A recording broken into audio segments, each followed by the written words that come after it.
저는 사람들 만날 때마다 물어보는 이야기가 있거든요.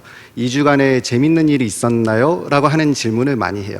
근데 그렇게 질문을 했을 때 대부분의 사람들이 어떻게 이야기를 하냐면은 매번 똑같죠? 라는 이야기를 제일 많이 듣는 것 같아요. 좀 부정적이신 분들은 아유, 죽지 못해서 살고 있습니다. 이런 이야기들을 많이 하시더라고요.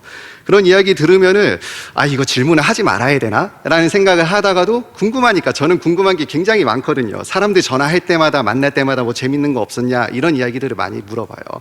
근데 제가 곰곰이 생각을 해보면은 제가 10대 때 학교 다닐 때를 생각을 해봤거든요. 학교 다닐 때는 굉장히 재밌는 게 많았었어요. 학교 다닐 때 애들이 친구들끼리 만나게 되면 하는 이야기들이 많이 있었는데, 그 중에 하나는 연애 이야기, 하나는 게임 이야기, 하나는 운동 이야기, 이런 이야기들을 많이 하더라고요. 근데 연애 이야기도 그 나이가 먹은 다음에 하는 연애 이야기랑은 차원이 틀려요. 무슨 이벤트가 너무 많은 거예요. 투투, 50일, 30일, 100일, 이벤트만 챙기다가 나중에 잘 사귀고 있나 물어보면은 다 헤어졌대요. 그러니까 무슨 10대 때는 만나기만 하면은 떠드는 게 되게 많은데 이벤트도 너무 많은 거죠. 근데 거기에 대한 차이점은 과연 무엇이냐라고 하면은 10대 때에는 에너지가 굉장히 넘치는 거죠. 사람들끼리 만나면은 해야 되는 이야기도 많고 본인의 인생에 있어서 변화되는 것들이 너무 많은 거예요. 근데 나이가 먹고 나니까 변화되는 게 없거든요. 뭔가를 해야 된다는 건 느끼고 있는데 본인 스스로 바뀔 수 있다라고 하는 에너지가 스스로가 없기 때문에 에너지가 없다라고 생각하기 때문에 뭔가를 도전을 해야 된다라는 생각조차도 점점 빠져나간다라는 것을 볼 수가 있죠. 근데 신앙인에게는 신앙인들은 에너지가 넘쳐야 된다라고 저는 생각을 해요. 신앙인들은 성경에 나타나 있듯이 생육하고 번성하라라고 하는 구절이 있듯이 우리의 삶은 늘 살아서 운동력이 있기 때문에 뭔가를 정복해야 되고 뭔가를 만들어낼 수 있는 그런 에너지를 하나님께서 우리에게 주셨다라고 저는 믿고 살아가고 있다라는 거죠. 과연 신앙인으로서의 그런 에너지의 근본은 어디서 나오느냐라고 하는 게 우리에겐 굉장히 중요한 부분인 것 같아요. 성경을 보게 된다라면은 베드로가 예수님을 만나게 되는 그런 장면을 볼 수가 있거든요. 베드로가 예수님을 만났을 때 베드로의 모습은 어부 그 자체로의 삶이었어요. 어부의 삶인데 굉장히 몇 년을 했을지, 5년을 어부 생활을 5년을 했을지 10년을 했을지는 전혀 모르지만 베드로가 하루는 공친날이 있었던 거예요. 이 공친날 속에서 과연 공쳤으니까 오늘 하루는 날렸다, 오늘은 또 무기력했네, 너무 힘든 삶이다, 이렇게 생각을 할 수도 있었다라는 거죠. 그때 예수님께서 베드로에게 나타나셔가지고 이야기를 하시는 거예요. 배 우편에 그물을 던져라. 베드로의 입장에서는 내가 베테랑이지 당신은 목수 아닙니까? 난생 처음 보는 사람인데 당신은 배랑은 거리감이 있어 보이는데 배 우편에 던지라는 게 과연 무슨 말입니까? 라고 하는 개념상의 충동이 분명히 다가왔을 것이다라는 거죠. 그렇지만 베드로는 예수님께서 주시는 메시지대로 배 우편에 그물을 던지기 시작했어요. 그러자 여러분들이 아시는 대로 엄청나게 많은 물고기들을 거두는 것을 볼 수가 있다는 거죠. 과연 베드로의 그때의 상황은 본인 인생에 있어서 굉장한 충격으로 다가왔을 거예요. 그 충격으로 다가온 것은 과연 무엇이었냐라고 한다면 인생의 개념 자체가 변화되는 시기였었다라는 거죠. 내가 알고 내가 맞다라고 생각했었던 것과 예수님께서 지시하시는 것이 다르다라는 걸 깨달았을 때 이 베드로의 입장에서는 두려움이 왔을 수도 있고 뭔가의 인생에 있어서 소망이 다가왔을 수도 있다라는 거죠. 우리 신앙인이라면은 개념이 바뀌어야 돼요. 내가 알고 있는 수준으로 내가 할 수 있는 걸로 움직이는 것이 아닌 예수님께서 명령하시는 그 메시지를 붙잡고 나아갔을 때 우리 삶의 에너지가 넘쳐날 수가 있다라는 거죠. 신앙인들, 사람이라고 하는 존재들은 원래 하나님께서 만드실 때에는 땅의 권세를 아담에게 먼저 주셨거든요. 그렇기 때문에 아담은 에덴 동산에 있으면서 하나님께서 땅의 권세가 있었기 때문에 모든 동물들의 이름을 지어주는 거예요. 이름을 지어주고 에덴 동산을 치리하고 그런 능력을 가지고 있었는데 어느 순간 죄라고 하는 문제로 인해서 인간의 권능이 변화되기 시작했다라는 거죠. 권세를 가지고 있었는데 그 권세를 잃어버리기 시작한 거예요. 권세를 가지고 있었는데 권세를 잃어버린 거예요. 뭔가의 삶에 있어서 에너지가 넘쳐나야 되는데 죽음이라는 문제가 다가오기 시작하고 한정된 그 시간 속에서 인간들에게는 다툼이라고 하는 것들이 막 생겨나기 시작했다라는 거죠. 인간에게는 끊을 수가, 하나님이라고 하는 무한한 에너지와 함께 동행할 수가 있었는데 죄로 인해서 그 하나님과의 관계가 단절되기 시작한 거예요. 인간들에겐 절망이 다가올 수밖에 없었죠. 그런데 그 순간에 예수님께서 다가오시기 시작한 거예요. 예수님께서 우리의 죄를 위해서 십자가에 못 박혀 죽으셨다라는 거죠. 그 예수님의 보혈로 인해서 우리에게는 에너지가 다시 한번 막 회복되기 시작하는 거예요. 내 능력으로 할 수는 없지만 예수님께서 주시는 그 능력으로 우리는 뭔가를 할 수가 있다라는 거죠. 무한하신 하나님께서 주시는 그 에너지를 막고 있었던 죄라고 하는 문제를 예수님이 십자가에 못 박혀 죽으심으로 인해서 우리는 그 에너지를 다시 한번 회복하게 됐다라는 거죠. 우리는 눈에 보여져 있는 이 육체만을 가지고 있는 존재가 아니에요. 우리는 영적인 존재라는 거죠. 우리는 영적으로 하나님께서 원하시는 방향대로 움직였을 때 그 말도 안 되는 일들, 그 우리의 능력치를 뛰어넘는 일들이 나타나기 시작한다라는 거죠. 신앙인들이 세상을 살아가는 방법은 내 능력으로 나아가는 것이 아니에요. 영적인 삶을 살아가고 있는 것이다라는 거죠. 성경에서는 내 입을 크게 열라 주께서 채우시겠다라고 성경에는 쓰여져 있어요. 우리가 입을 크게 연 게 언제가 되냐라는 거죠. 우리의 선입견에 사로막혀서 내 능력치, 내가 알고 있는 것, 내가 알고 있는 사람들, 이런 것들에 막혀서 내가 입조차도 크게 못 여는 일들이 있다라는 거죠. 입을 크게 열라는 거예요. 왜냐하면은 예수님의 보혈의 능력으로 인해서 우리는 하나님께 당당하게 우리의 요구를 요청할 수 있는 권한이 생기기 시작했다라는 거죠. 우리 삶에 있어서 선교라고 하는 것도 마찬가지인 것 같아요. 교회만 오면은 선교에 대한 부분들을 많이 이야기를 하는데 내 삶을 봤을 때에는 선교라고 하는 게 너무나도 거리감 있게 느껴질 때가 있다라는 거죠. 내가 먹고 살기 힘든데 어떻게 선교를 합니까? 당장 나 스스로가 너무 힘든데 어떻게 선교를 한다라는 겁니까? 개념이 바뀌어야 된다라는 거죠. 우리 눈에 보이지 않지만 우리는 영적인 권세를 가지고 있는 사람들이에요. 당당하게 선포하기 시작하는 거예요. 내 능력으로는 안 되지만 하나님의 능력으로 우리는 기도합니다. 나라를 바꿔주세요. 우리는 나라를 바꿔달라고 기도할 수 있는 능력을 가지고 있다라는 거죠. 옆에 있는 사람들을 놓고 기도할 수가 있는 거예요. 하나님, 저 사람이 너무나도 힘들어하고 있습니다. 저 사람의 아픈 모습을 곧 치유해 주세요라고 하는 선포할 수 있는 능력을 가지게 됐다라는 거죠. 여러분들 삶 가운데 문제거리들이 있을 때 비전이 없다라고 생각했을 때 우리는 기도할 수 있는 능력을 가지고 있다는 거죠. 하나님, 내 능력으로는 하고 싶은 것들도 많고 비전이 있지만 내 능력으로는 못합니다. 예수님의 능력으로 우리는 승리할 줄로 믿습니다. 선포할 수 있는 능력을 가지고 있다는 거죠.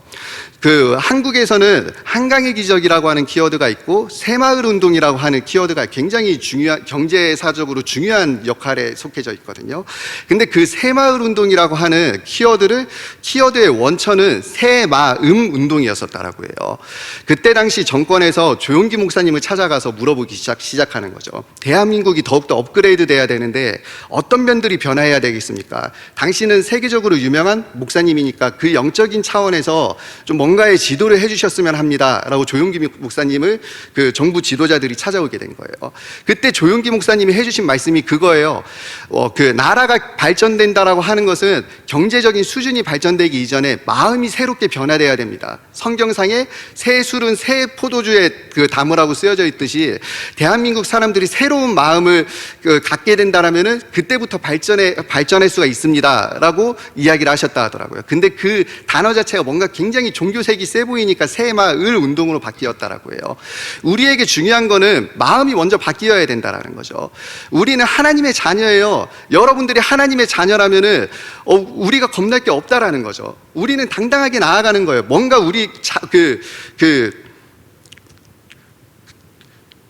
뉴스를 제가 요새 좀 보고 있는데 뉴스 보다 보니까 돈이 많은 사람들은 명품을 많이 안 차더라고요.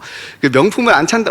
제가 아는 유명한 회장님 같은 경우에는 국산차 팰리세이드를 막 타고 다니는 거예요. 막 우리 입장에선 부자라고 하면은 막 뭔가 막 명품을 몸에 두르고 다니고 막 좋은 시계를 차고 다니고 이래야 될 것 같은데 그냥 팰리세이드 타고 다니는 게 그 뉴스에 나왔대요. 삼성전자의 그 이재용 회장님이신데 저는 저만 알고 있어요.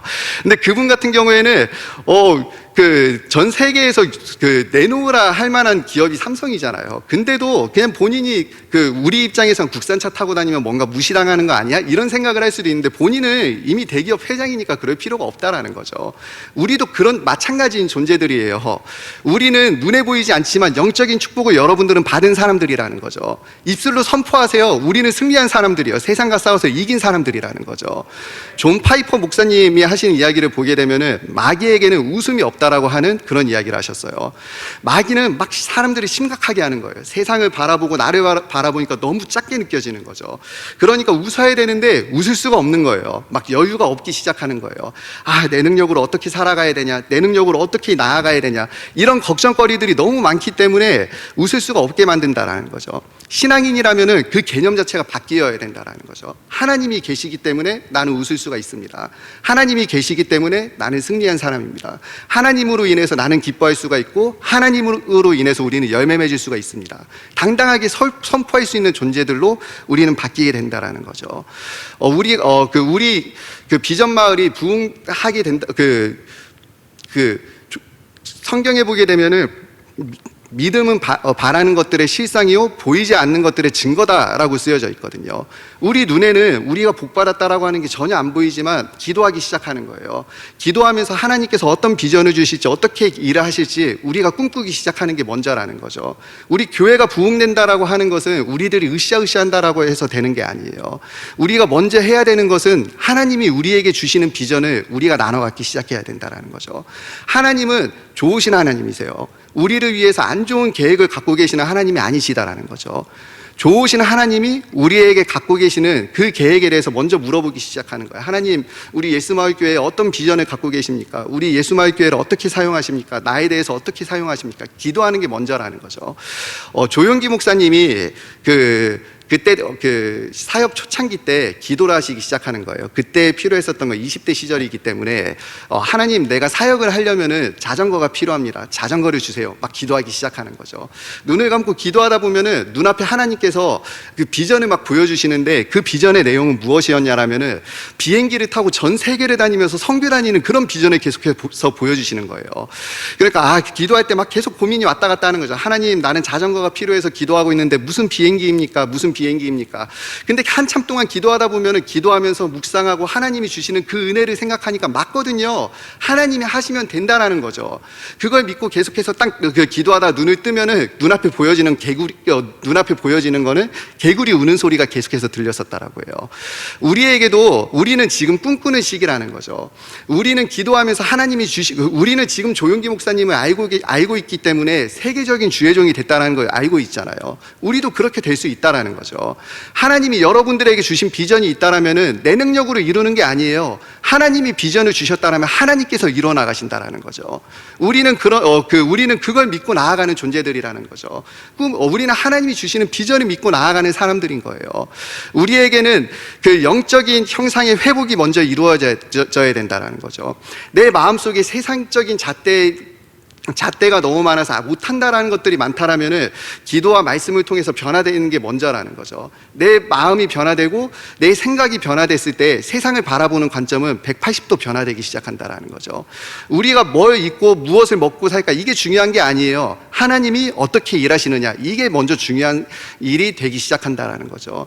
여기 계신 여러분들은 많은 것들을 갖고 계신 분들이라는 거죠. 예수님이라고 하는 그 키워드를 갖고 계신 분들이라면은 여러분들은 승리한 사람들이 우리가 살아가면서 분명히 열매 맺을 걸 믿고 나아가는 이유, 예수님이 계시기 때문에 우리는 열매 맺을 수가 있다라는 거죠. 제가 본문 말씀 하나 읽도록 할게요. 사도행전 3장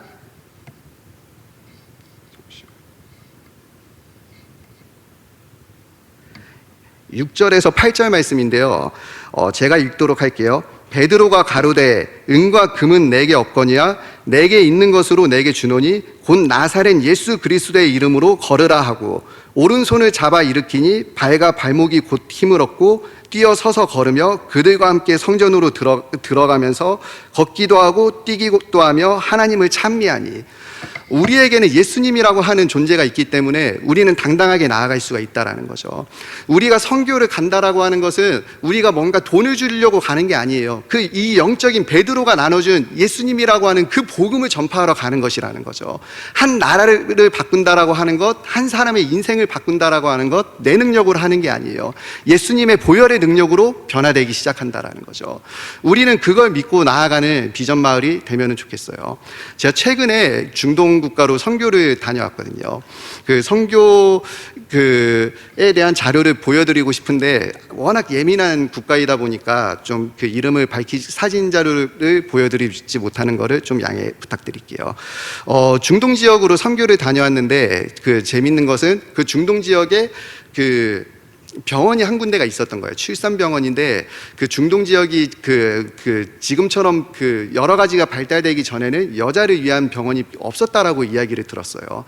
1960년대에 선교사님들이 가셔가지고 그 중동 지역에서 그 출산병원을 만들어서 그 사람들을 위해서 사역을 하시기 시작한 거죠.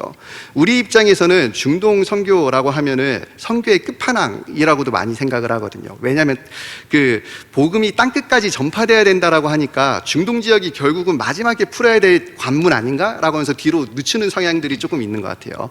근데 그 선교사님들이 가셔가지고 워낙 여자분들이 가는 병원이 없다 보니까 병원을 차리고 거기에서 그 출산병원을 시작하신 거예요. 근데 그때 당시에 선교사님들 중에 한 분이 포토그래퍼셔가지고 그 처음부터 지금까지 있었던 일들을 모두 다 사진을 남겨놓으셨더라고요. 처음 병원을 시작한 거를 봤는데 완전 사막 한가운데 그 판자 같은 거를 세워가지고 병원이라고 딱 만들게 된 거예요. 근데 그 현지에 있는 사람들이 갈 데가 없다 보니까 막 그 병원이 부흥하기 시작하는 거죠. 사람들이 막 엄청나게 가기 시작하는데 지금처럼 의료가 발전되기 전이기 때문에 왕족들까지 가서 그 병원에서 애들을 낳기 시작한 거예요.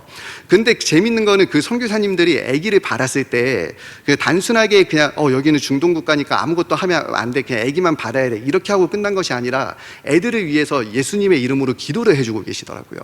그러니까 거기에서 뿌려지는 그 씨앗이라고 하는 게 굉장히 귀한 거예요. 선교적으로 대놓고 선교를 할 수는 없지만 그 태어나는 왕족들마다 그 예수님의 이름으로 기도를 축복을 해주고 돌려보내니까 저는 해주니까 제가 갔을 때에는 현지에 생각보다 크리스찬들이 굉장히 많았어요.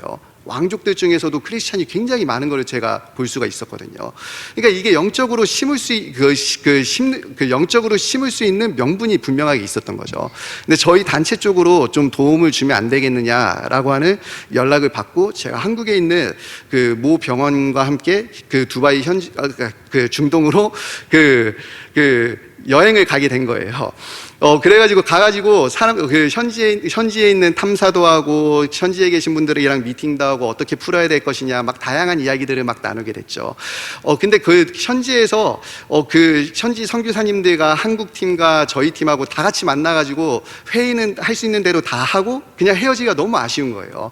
그러니까 우리가 그냥 헤어지기는 아쉬우니까 뭔가를 하면 예배를 드리고 마무리하는 게 좋지 않겠습니까? 해서 사람들이랑 다 같이 막 예배를 드리기 시작한 거죠. 그 예배가 막 거창하지도 않아요. 그냥 찬송가를 그냥 영어로 누구나 쉽게 부를 만한 것들을 그냥 막 부르기 시작한 거죠. 근데 찬양을 부르고 예배를 딱 끝났는데 그 자리에 성령님이 역사하시는 걸 너무 강력하게 사람들이 막 느끼기 시작하는 거예요. 그 중동이라고 하는 그 크리스찬들을 박해한다라는 선입견들이 있고 서로 얼굴도 처음 본 사람들도 있고 국적도 틀리고 인종도 다 틀린데 그 자리에 모여가지고 예배를 드리는데 사람들이 다 성령님이 역사하시니까 한동안 말을 못 대는 거죠. 성령님이 강력하게 역사하시니까 몇 분은 막 울고 있고 그 사이에 사람들이 자연스럽게 막 일어나가지고 자기 그 간증거리와 막 기도를 막 하기 시작하는데 나중에 예배가 끝난 다음에 사람들이 다 같이 느낀 거는 성령님이 우리를 불러주셨구나 라고 하는 걸 느끼게 됐다라는 거죠. 그 다음날 한국에 있었던 팀들과 저희 팀하고 만나가지고 식사하는 자리가 있었는데 성교 원장님이 그런 이야기를 해주시더라고요. 참 재밌는 거는 현지에 있는 그 병원이 우리에게는 쉽게 지나칠 수가 없는 병원입니다라고 이야기를 하시는 거예요. 뭐 때문에 그런 걸까 하고 들어봤더니 하시는 이야기가 현지에 있는 병원하고 한국에 있는 병원하고 같은 해에 개원을 한 거예요. 근데 같은 해에 개원을 했는데 현지에 있는 병원과 한국에 있는 병원이 같은 종목 출산병원으로 시작을 했었던 병원인 거죠. 둘 다 선교를 위해서 이 병원을 하나님께 바칩니다라고 하는 기도를 했었던 병원이기도 하고, 그 두 병원이 만나게 됐었던 해가 정확하게 50년, 한국에 있는 병원이 50년 50주년이 되던 해에 현지에 있는 병원, 중동에 있는 병원이 도와달라고 하는 요청을 받게 된 거예요. 그러니까 이게 우리 병원이 하나님의 나라를 위해서 세워진 병원인데 딱 하필이면 50주년이 되고 우리가 변화돼야 되지 않겠느냐라고 하는, 변화를 도모할 때 만나게 된 거 하나님이 역사하신 거 아닐까요? 라고 하는 이야기를 저희한테 막 하게 되더라고요. 우연히 한 번이면은 어쩌다가 이런 일이 생길 수도 있구나라고 끝날 수도 있는데, 우연이라고 하는 게 너무 많은 거예요. 우연이 또 우연을 낳고 또 우연이 낳고 우연을 낳고 계속해서 반복되다 보니까 우리들의 입에서 나오게 되는 이야기는, 와, 이건 정말 사람이 한 게 아니라 이건 정말 하나님이 하셨다라고 하는 간증이 자연스럽게 나오게 되더라고요. 우리 삶이 그런 것 같아요. 정말 예수님이 우리 눈에서 눈에서 보여지는 것과는 별도로 하나님께서는 지금도 일하시고 계시다라는 거죠. 지금도 그러면서 선교 원장님께서 하시는 이야기가 저희랑 한국에 있는 병원이 만나게 됐었던 게 약간의 문제거리가 있기 때문에 만나게 됐거든요. 근데 선교 원장님께서 하시는 이야기가, 우리가 이렇게 만나게 된 데는 만나기 위해서 하나님께서 일이 일사천리로 안 끝나게 하신 것 같습니다 라고 하는 그런 이야기를 하시는 거를 듣고 제 입장에서는 굉장히 짜릿했어요. 하나님께서는 우리의 실수조차 사용하시면서 뭔가의 일들을 만들어 나가시는구나 라는 것을 저는 간접적으로 느낄 수가 있었다라는 거죠. 제가 중동에서 있었던 선교 이야기는 이 정도 하기로 하고요. 저희 제가 속해 있는 선교팀에서 하는 선교에 대한 플랫폼을 여러분들에게 간단하게 설명을 해주고 싶은데, 영상 하나 먼저 좀 틀어주실 수 있을까요?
영원한 주의 나라 안에 사는 것, 내 주를 가까이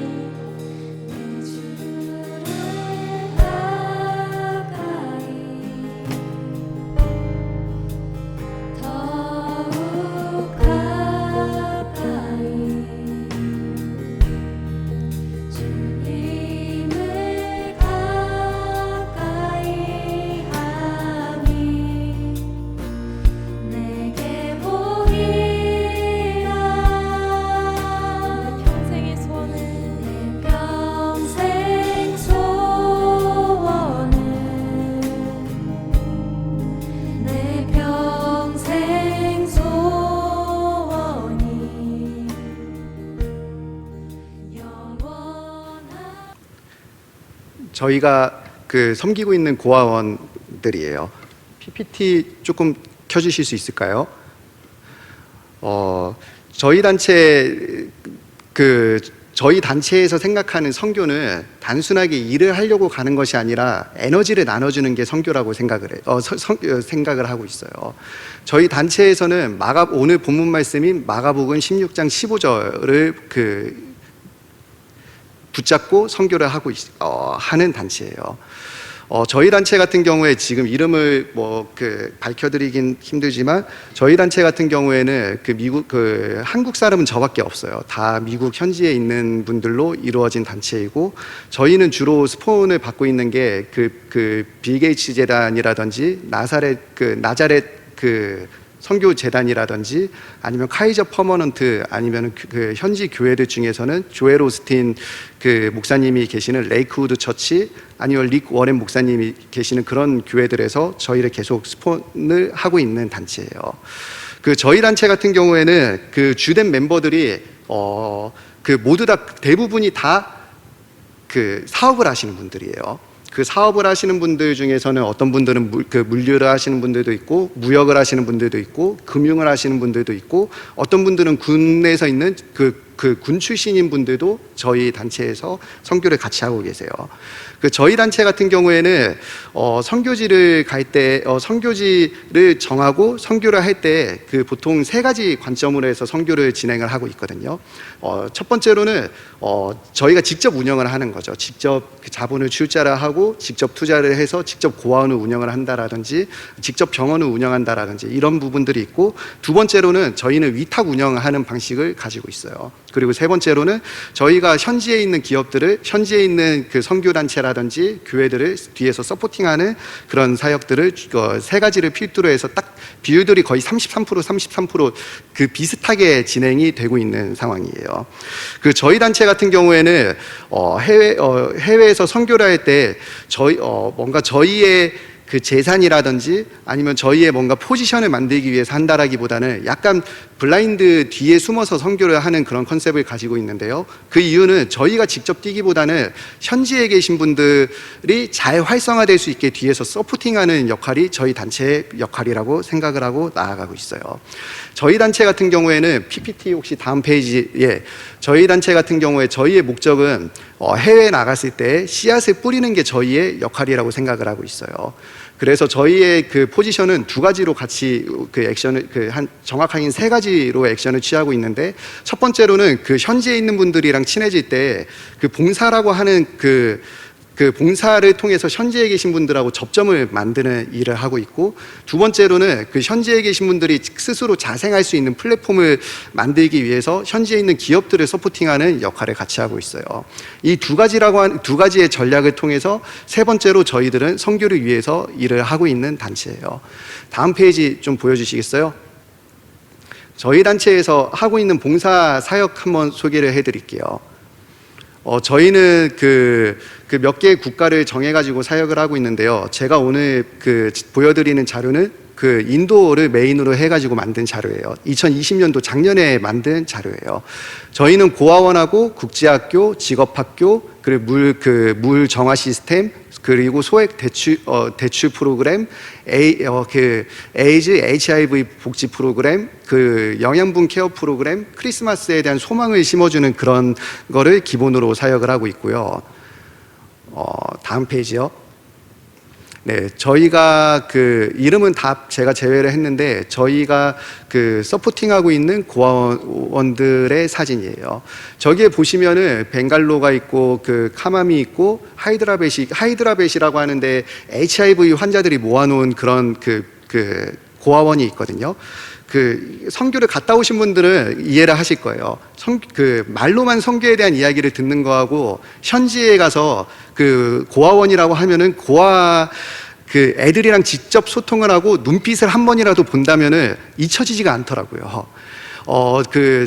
저는 고아원을 돌았을 때 제일 잊혀지지 않는 게 HIV 애들이 모여있는 그런 고아원에 제가 간 적이 있는데 그 고아원에서 인도에서 HIV 환자는 투표권이 없어요. 아예 시민으로 정확하게 인정을 해주지가 않는 사람들이 HIV 환자들이에요.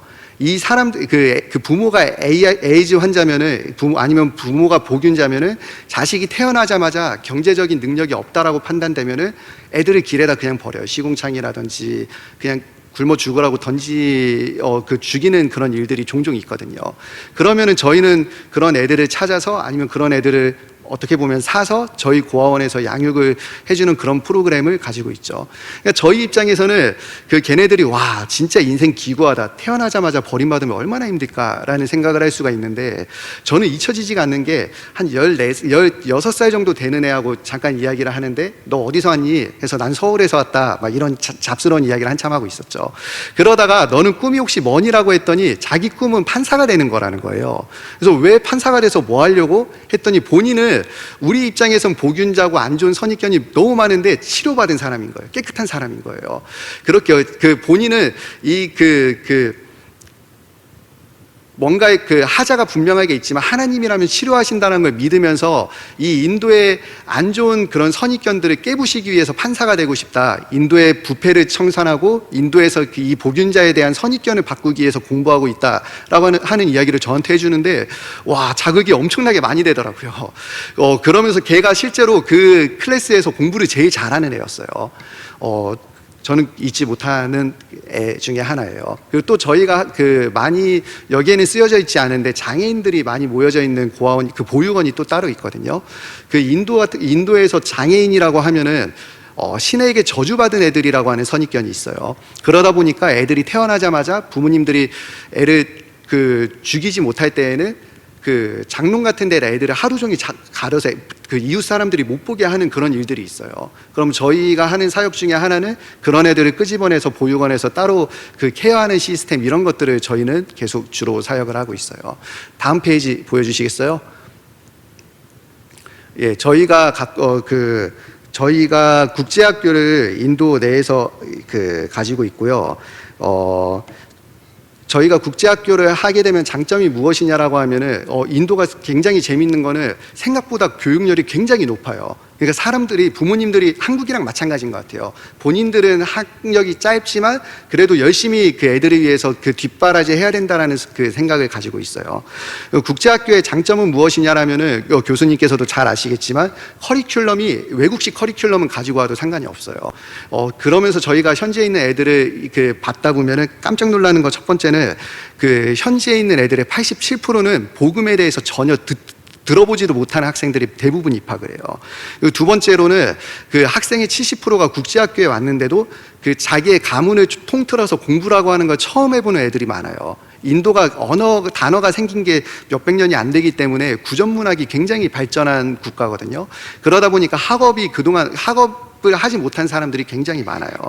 그리고 세 번째로는 저희 국제학교에서 학생의 96% 국제학교에서는 학생의 96%가 진학을 해요.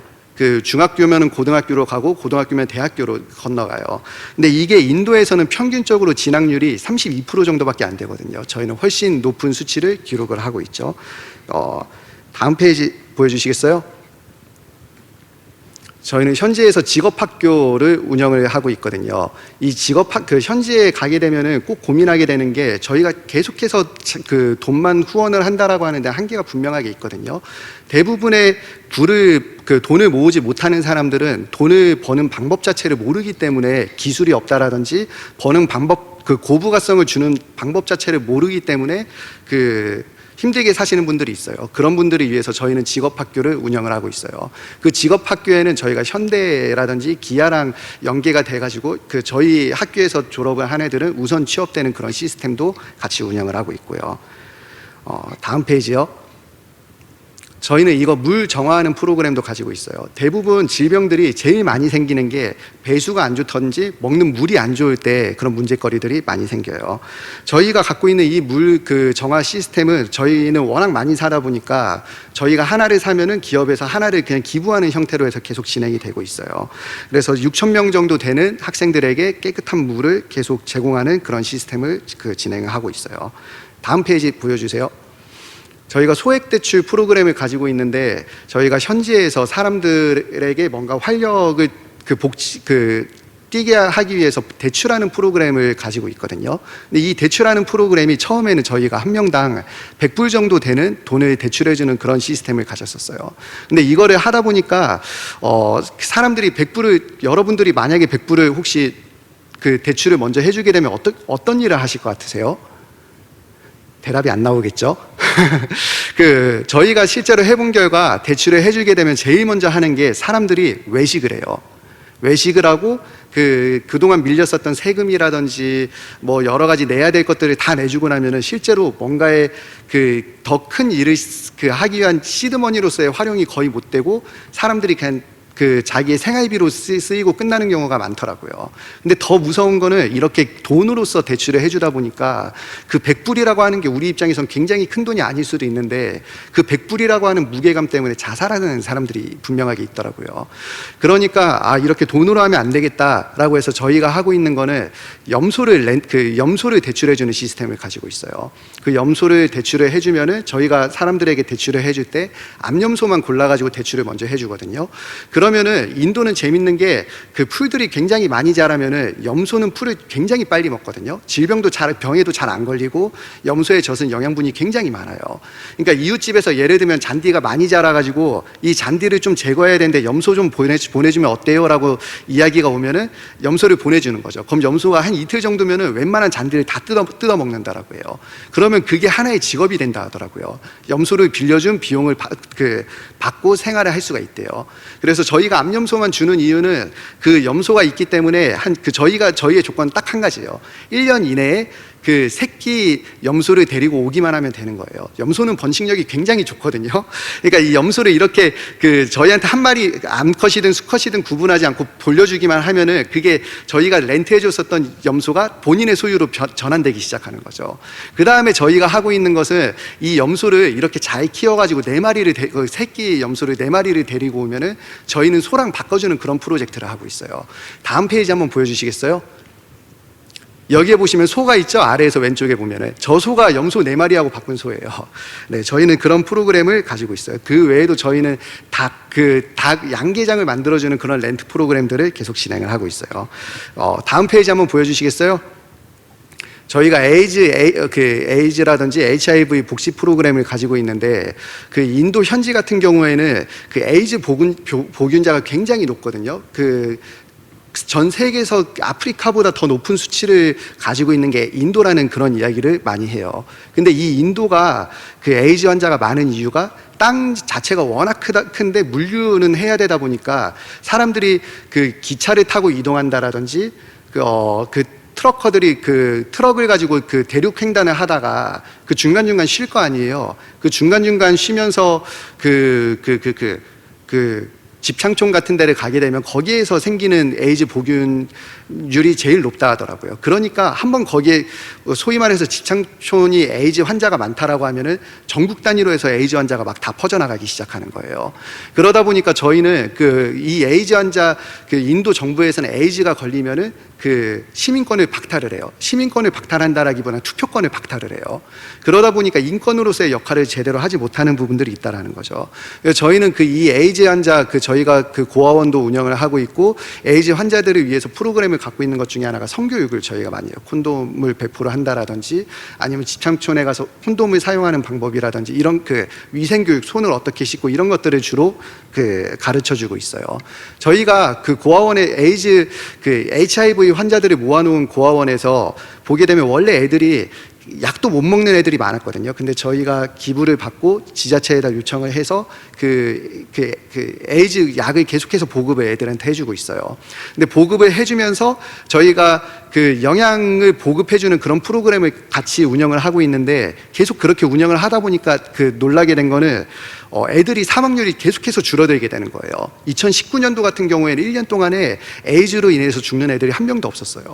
그러니까 이게 영양만 보급이 잘 돼도 애들이 죽지는 않는구나 라고 저희는 자체적으로 생각을 하고 있다는 거죠.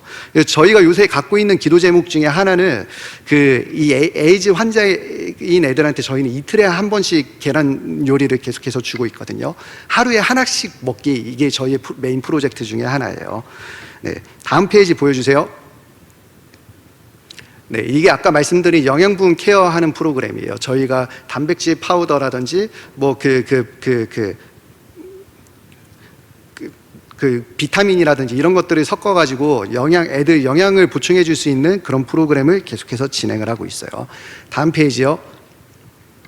저희가 이게 인도 내에서 예수님에 대한 개념 자체가 워낙 없다 보니까 그 크리스마스에 대한 소망조차 없는 사람들이 많아요. 특히나 인도는 덥기 때문에 눈이 안 오거든요.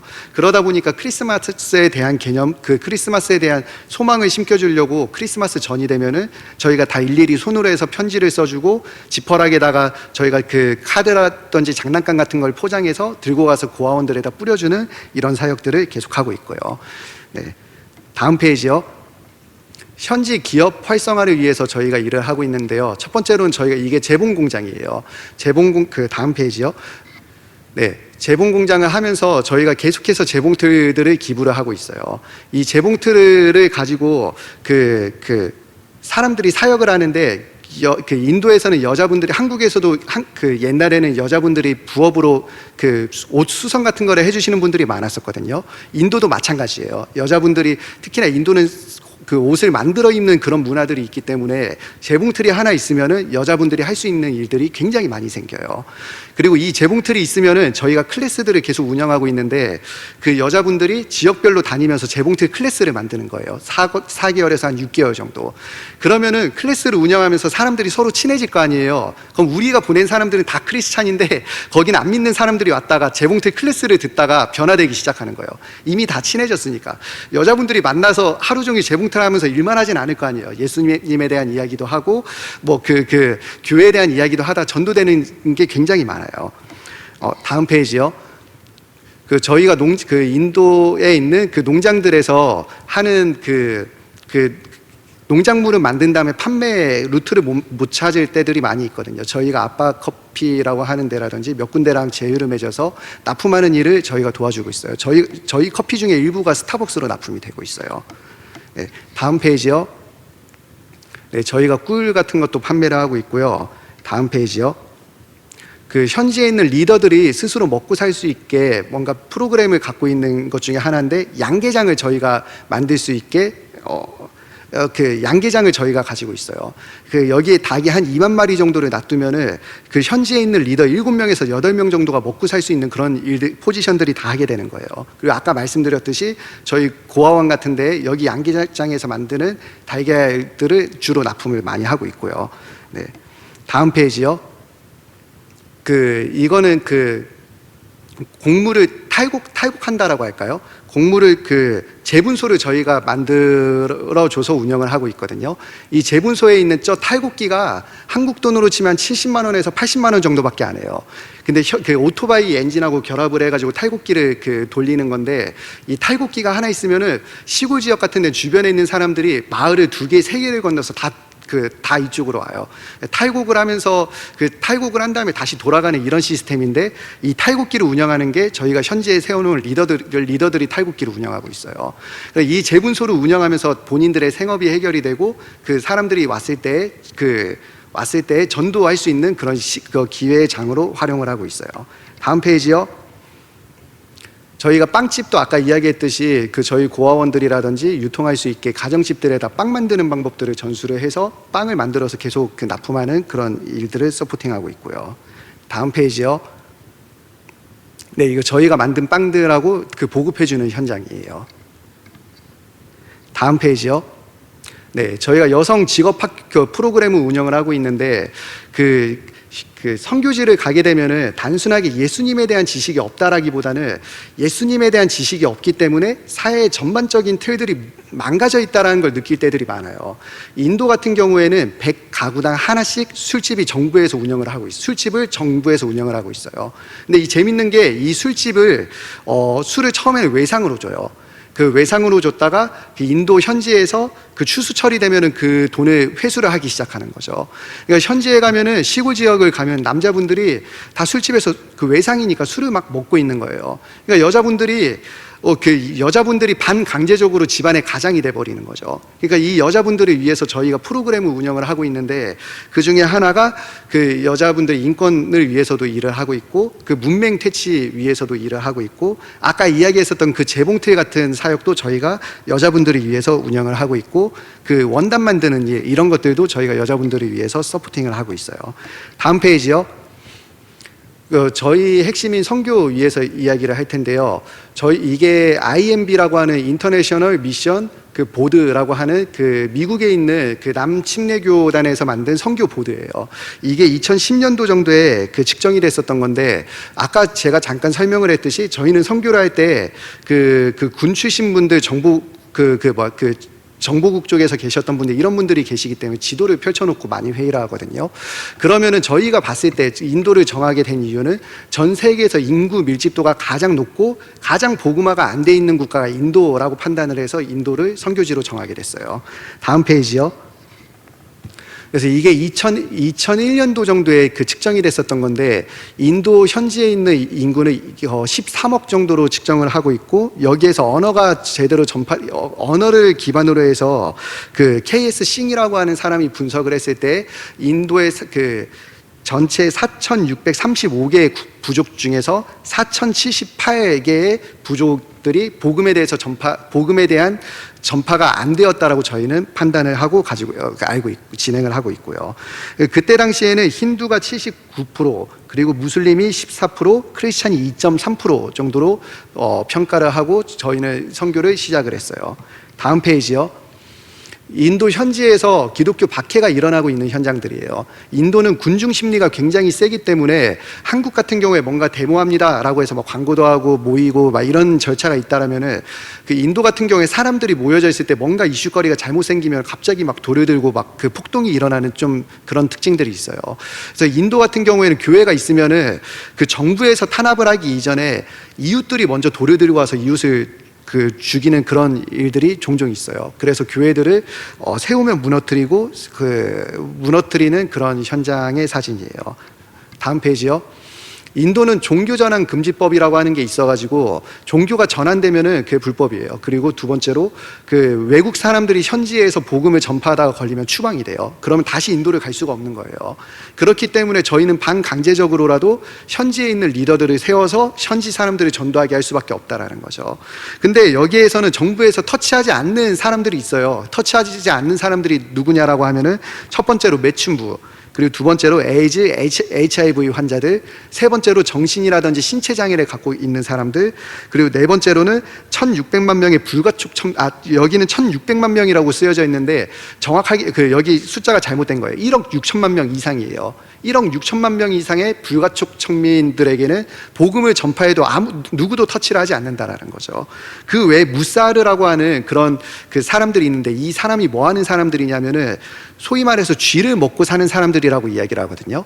불가촉 천민 중에서도 계급이 워낙 낮고 경제적으로 힘들기 때문에 시궁창에 있는 쥐를 잡아가지고 뜯어먹는 사람들이라고 하는 그런 뜻이에요. 저희가 타겟으로 자꾸 선교하는 사람들이 이런 사람들이라는 거죠. 불가촉 천민 1억 6천만 명을 상대로 선교한다라고만 해도 많지 않나요? 저희는 그런 그 꿈을 가지고 선교를 하고 있어요. 다음 페이지요. 저희가 현재 시골교회에서 사역하고 있는 사진이고요. 다음 페이지요. 현지에 있는 가정교회에서 그 가정교회를 계속 서포팅하고 있는 그런 현장이에요. 다음 페이지요. 저희가 무슬림을 변환하는 프로그램이라든지 지도자 훈련을 계속해서 하고 있는데요. 하루는 그 인도에 있는 시골 마을인데 저희가 선교하려고 갔더니 그 영적인 전쟁이 일어난 거예요. 그 이유는 뭐냐면은 그 무슬림들이 잡고 있는 동네였었는데 아파가지고 몸이 썩어 들어가는 그런 병에 걸린 애가 있었던 거죠. 만약 너희 하나님이 진짜면은 얘를 낫게 해라. 그럼 우리 마을이 예수를 믿을게, 이런 제안이 온 거죠. 그러니까 저희 팀들이 기도를 했더니 그 자리에서 그 몸이 썩어가던 게 멈추고 낫기 시작한 거예요. 그러니까 무슬림에서도 그 교회에서 목사님이라고 하듯이 이맘이라고 하는 존재가 있는데, 그 이맘이 시키지도 않았는데 무슬림 사원 위에 있는 달을 떼서 십자가로 바꾸더라고요. 네, 저희는 그런 현장을 목격을 했다라는 거죠. 다음 페이지요. 저희가 자전거 선교단을 운영을 하고 있는데요. 이 자전거 선교단이 그냥 무턱대고 자전거를 주지는 않아요. 저희의 3개월짜리 약간의 신학적인 프로그램이 있거든요. 신앙 훈련이 끝난 사람들에게만 자전거를 부여를 해주고 선교할 수 있는 그런 일들을 시키고 있어요. 근데 이 자전거가 있게 되면은 현지에 있는 사람들이 기본적인 일을 할 수 있는 밑바탕이 다 준비가 돼요. 그 옆에 있는 여자애 같은 경우에는 14살짜리 여자애인데 그 부모님이 학교를 다니던 애한테 야, 너 학교 가지 말아라. 그 여자가 무슨 교육을 받냐, 집안일을 해라 이러면서 애한테 학교를 강제적으로 자퇴를 시킨 거예요. 근데 그런 애가 예수님을 만나더니 저 교육 프로그램을 끝낸 다음에 하루에 12km를 자전거를 타고 다니면서 사람들한테 복음을 전파하고 있어요. 와, 네, 그래서 저기 껴놓은 사진이에요. 다음 페이지요. 저희가 많이 하고 있는 게 예수님과 관련된 그 영화를 틀어주는 사역을 하고 있거든요. 인도에 있는 시골 지역에 가게 되면 저희 오토바이 엔진, 그 간이 엔진 같은 걸로 전기를 보급을 해서 빔 프로젝터로 해서 예수님에 관련된 이야기를 계속해서 틀어주고 있어요. 저희가 라이센스를 갖고 있는 것들이 굉장히 많이 있거든요. 그리고 그 예수님에 관련된 영상을 틀어주면은 그 시골 지역에서 한 번도 복음을 들어보지 못한 사람들이 그 자리에서 막 눈물을 흘리기 시작해요. 나는 천민인데 나를 위해서 정말로 죽은 사람이 있다는 거냐, 이거 자체가 그 사람들에겐 굉장히 큰 충격이라는 거죠. 네, 그래서 저희가 하는 사역 중에 한 가지예요. 다음 페이지요. 저희가 메디컬 캠프를 또 운영을 하고 있는데 이 캠프에서 하고 있는 것들은 무엇이냐라면은 여기가 닥터는 아니거든요. 대부분이 저희가 아까 있었던 직업학교에서 그 간호학교를 같이 운영을 하고 있는데 이 간호학교가 아까 이야기했었던 중동 지역에 있는 병원에도 같이 연계가 돼서 활동을 하려고 준비하고 있어요. 근데 이 간호학교에서 직접 시술을 할 수가 없다 보니까 인도는 당뇨병 환자가 굉장히 많거든요. 그러니까 저희가 혈당 측정기하고 혈압계하고 간단하게 잴 수 있는 그런 키트들을 만들어서 배포를 하고 있어요. 그럼 그 사람들이 원래는 그 시골 지역은 보건소가 제대로 세팅이 안 되어져 있기 때문에 사람들이 혈당을 한번 재려고 막 1박 2일을 걸어서 오는 사람들이 있어요. 신발도 없는 채로. 그러니까 저희는 가서 먼저 검사를 해주는 이런 시스템을 진행을 하고 있는 거죠. 가서 검사를 하면은 저희가 치료는 할 수가 없잖아요. 그냥 그 피를 뽑고 혈당을 측정을 하고 만약에 당뇨 기운이 있다라고 하면은 예수님의 이름으로 기도해주고 나오는 그런 시스템을 가지고 있죠. 다음 페이지요. 10대 애들 10대 청소년들을 상대로 훈련시키고 있는 그런 장면이고요. 다음 페이지요. 저희가 세례 주는 그런 시스템이에요. 저희는 잠시만요.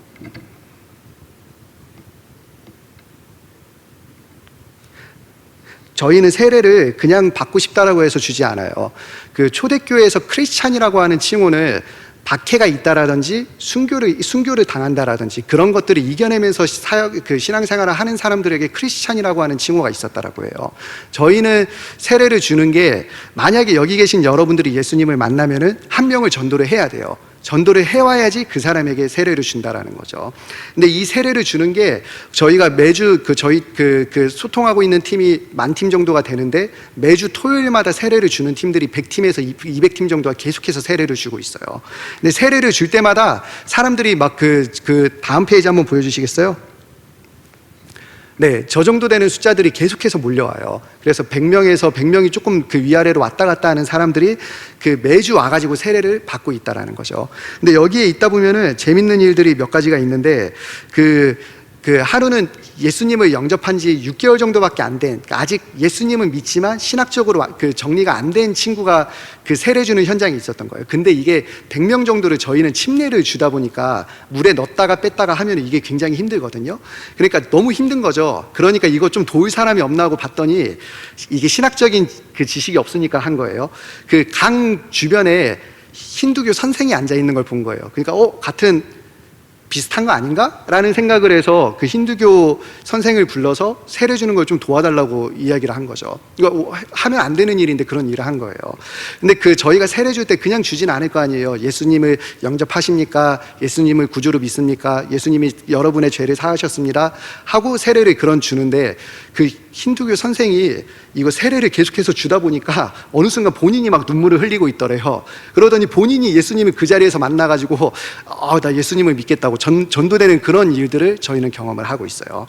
다음 페이지요. 저희가 길거리에서 노방전도하는 건데요. 아까 보셨던 그 자전거 사역이라든지 인도는 아직 문맹률이 워낙 높기 때문에 성경을 그대로 그냥 읽어주는 이런 사역들을 계속해서 하고 있어요.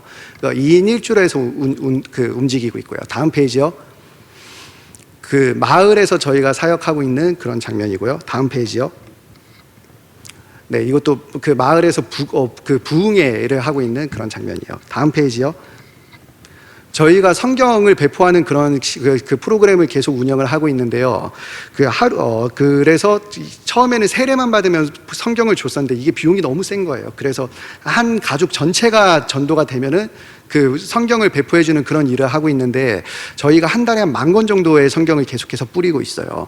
근데 여기 아래에서 아래에서 왼쪽에 보면은 할머니하고 애기하고 아저씨가 같이 모여 있는 그런 사진을 볼 수가 있거든요. 이게 그 할머니가 이 가족이 다 세례를 받고 저희가 성경을 선물로 준 거죠. 그래서 아들이 성경을 원래 읽어주는데 그 할머니는 문맹이세요. 근데 어느 날 갔더니 할머니가 애들을 앉혀놓고 막 성경을 막 그 성경 이야기를 막 하고 있는 거예요. 근데 이 성경 이야기를 하고 있는데 너무 정확하게 이야기를 하는 거죠. 그래서 할머니 문맹 아니십니까? 어떻게 성경을 애들한테 이야기해주고 있습니까? 라고 했더니 할머니가 이야기하기를 자기는 성경만 펼치면은 성경이 본인에게 먼저 이야기를 해준대요. 마음으로 읽히는 거죠. 그러니까 아주 정확하게 이야기를 막 해주고 있는 거예요. 너무 신기해가지고 신문을 갖다 댔더니 신문은 못 읽으시더라고요. 근데 하나님이 일을 하시려고 하면 이렇게도 일을 분명하게 하신다라는 거죠. 네, 다음 페이지요. 저희가 성경 그 오디오 바이블을 계속 뿌리는 일을 하고 있어요. 근데 이 오디오 바이블은 좀 비싸가지고 저희가 많이 못 하고 있어요. 네, 다음 페이지요. 저희가 인도에 그 기독교 교회에 대한 박해들이 있다 보니까 계속해서 추구하고 있는 건 하우스 처치를 만드는 일을 추구하고 있어요. 가정교회를 세우고 마을교회를 세우고 그 다음 교회를 세우고 이런 일들을 계속해서 진행을 하고 있어요. 다음 페이지요. 네, 이것도 같은 현장이에요. 다음 페이지요. 네, 여기 다음 세대하고 목사님들을 세우는 사역을 하고 있어요. 다음 페이지요. 네, 청소년들 위해서 하고 있는 사역이에요. 다음 페이지요. 저희가 교회 만들어주는 그런 프로그램을 하고 있는데요. 처음에는 저희가 100% 교회를 만들어줬거든요. 그랬더니 좀 문제거리들이 너무 많은 거예요. 그래서 저희가 그다음부터 한 거는 교회를 만들어야 된다라고 하면 저희 조건은 있어요. 땅이 본인 교회에 소유해야 된다라고 하는 조건이 있는데 교회를 건축한다라고 하면은 저희는 벽돌 만드는 기계를 납품을 해줘요. 그러면은 그 성도들이 모여가지고 직접 막 교회를 만들기 시작하는 거예요. 저 사진 왼쪽에서 첫 번째 보면은 그 자전거 타고 있는 저 자전거도 저희가 트레이닝 마친 청년들에게 보급을 해준 거예요. 직접 교회를 만들고 사진을 저희한테 보내주는 거죠. 이 벽돌 만드는 기계를 보급해주면 좋은 게 이 기계 하나로 인해서 교회가 살고 이 기계를 또 주변에 있는 다른 분들 집 만들어주는 데 활용을 해서 경제를 회전시키는 데 굉장히 도움이 많이 돼요. 네, 저희가 1년에 이렇게 해서 한 60개에서 80개 정도의 교회를 계속해서 만들고 있어요. 네, 다음 페이지요. 네, 이것도 교회 만드는 현장이에요. 다음 페이지요. 이것도 아까 이야기했었던 IMB라고 하는 데에서 만든 자료인데 2010년에 보게 되면은 굉장히 빨갛거든요. 근데 2016년도에 보게 되면은 굉장히 복음화가 많이 됐다라는 걸 볼 수가 있어요. 저희가 비공식적으로 측정하기에는 이제 인도의 크리스찬 비율이 10%를 넘지 않았을까라고 저희는 측정을 하고 있고요. 네, 다음 페이지요. 네, 이것도 마찬가지로 선교 복음화가 되어져 가고 있는 과정을 찍어 놓은 것들이에요. 네, 다음 페이지요. 네, 저희가 붙잡고 가는 말씀이에요. 그런즉 그들이 믿지 아니하는 일을 어찌 부르리요? 듣지도 못한 일을 어찌 믿으리요? 전파하는 자가 없이 어찌 들으리요? 로마서 10장 14절. 저희는 사람이 변화되는 건 하나님의 일이라고 생각을 해요. 우리는 가서 일단 복음을 전파하고 보는 거죠. 그러면 하나님께서 일을 하신다라는 거죠. 마지막 영상 한번 틀어주시겠어요?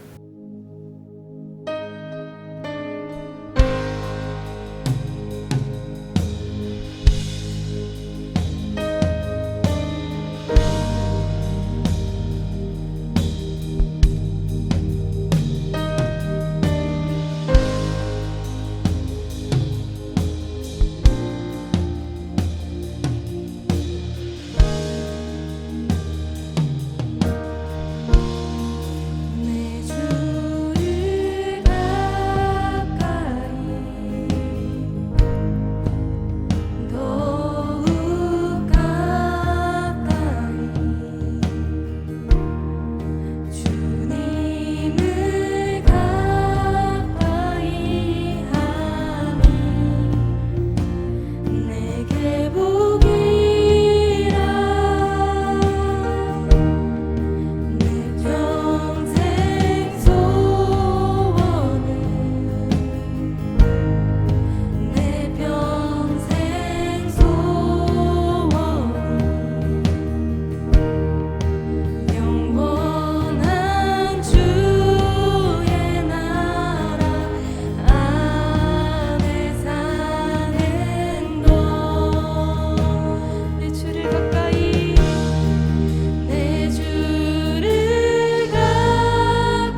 저기 나온 사람들은 복음을 들어본 적도 없는 사람들이에요. 우리는 예수님에 대해서 알고 있다라는 거죠. 우리는 그걸로 선교할 수 있는 자격이 충분한 사람들이에요. 그걸 믿고 당당하게 나아가면 좋을 것 같아요. 저희 찬양하도록 할게요. 저희 단체에서 갖고 있는 기도 제목이 하나가 있는데요. 그 저희 단체의 목사님들이 사역하시는 분들이 해년마다 10명에서 20명 정도가 순교를 당하세요. 저희끼리 모이면 장난삼아 하는 소리지만 사역자분들이 복음을 전파한다라고 해놓고 따기 한 번 안 맞고 구타 한 번 안 당하면 그 사람은 진짜가 아니다, 이런 이야기를 하고 있거든요. 박해가 굉장히 많이 일어나고 있어요. 우리는 그런 현장에 가서 복음을 전파하고 있다라는 거죠. 우리는 복받은 사람이죠. 저희 예수님을 믿고 당당하게 나아가는 비전 마을이 되면 좋을 것 같아요. 찬양하도록 할게요.